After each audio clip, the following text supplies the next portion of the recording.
si Senadora Grace Poe sa isa na namang presidential survey. Pumangalawa sa kanya si Senadora Miriam Defensor Santiago. Tanong tuloy ng outspoken na senadora, bakit sa ibang survey lagi siyang kulelat? Umaaksyon si Faith Del Mundo.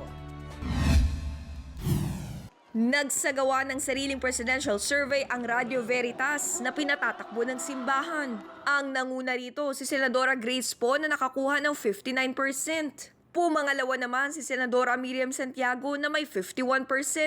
Habang tabla sa ikatlong pwesto sina Mayor Rodrigo Duterte at Mar Rojas. Hindi naman nalalayo sa kanila si Vice President Jejomar Binay.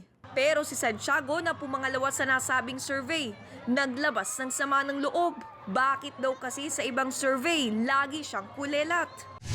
I learned today that I placed number 2 in a survey of Veritas. How can I place number 2 in a nationwide survey by Veritas if according to the commercial surveys, I do not exist? Bakit? Pag nag-survey tungkol sa presidentiables, pag tinanong ang mga kabataan, sinong gusto bang maging presidente ng Pilipinas? From north to south, east and west, I'm always number 1.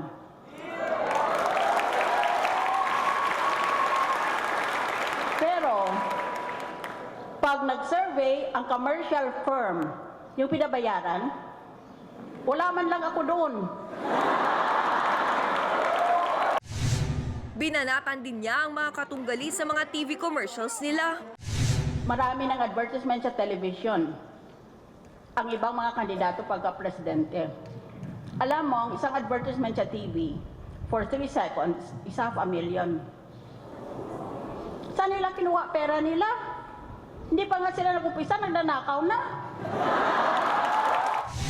Si Poe naman na nanguna sa Veritas survey, dumipensa sa bago niyang TV ad na tila patama raw kay Duterte.